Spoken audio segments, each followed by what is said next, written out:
नमस्कार, आप देख रहे हैं न्यूज 18 JKLH और मैं हूं आपके साथ आंचल भट्ट। शुक्रवार की रात इजराइल और ईरान के बीच फिर से तनाव बढ़ गया है और दोनों देशों ने एक दूसरे के सैन्य ठिकानों पर मिसाइलें दाग दी हैं। ईरान ने शुक्रवार रात को इजराइल पर जवाबी हवाई हमले किए, जिसमें देश के दो सबसे बड़े शहरों यरूशलेम और तेल अवीव में विस्फोटों की आवाज सुनी गई। ईरानी अधिकारियों ने जवाबी हमलों को ऑपरेशन सीवियर पनिशमेंट का नाम दिया है।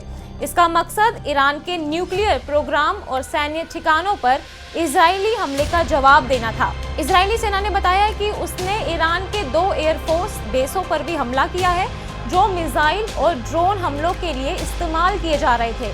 IDF के अनुसार पश्चिमी ईरान में हमदम एयरबेस को टारगेट किया गया है, जबकि उत्तर पश्चिम में स्थित तब्रीज एयरबेस, जो सतह से सतह पर मार करने वाली मिसाइलों को लॉन्च पैड था, उसे पूरी तरह तबाह कर दिया गया है।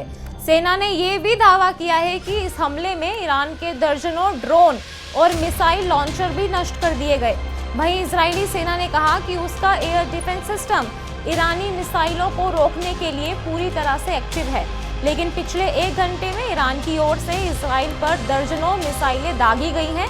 इतना ही नहीं, सेना ने यह भी कहा है कि बचाव दल देश भर में कई जगह पर काम कर रहा है। मध्य इजराइल में ईरान की बैलिस्टिक मिसाइल गिरने से कई लोग घायल हो गए और कई घरों को भारी नुकसान पहुंचा है। आपातकालीन सेवा मगन डेविड एडोम ने बताया कि उनके मेडिकल स्टाफ ने 10 लोगों का इलाज किया है, जिनकी हालत स्थिर बताई जा रही है। इस्लामिक रेवोल्यूशनरी गार्ड के commander major general Ahmad Vahidi ने अब तक किए गए हमलों को लेकर जानकारी दी है।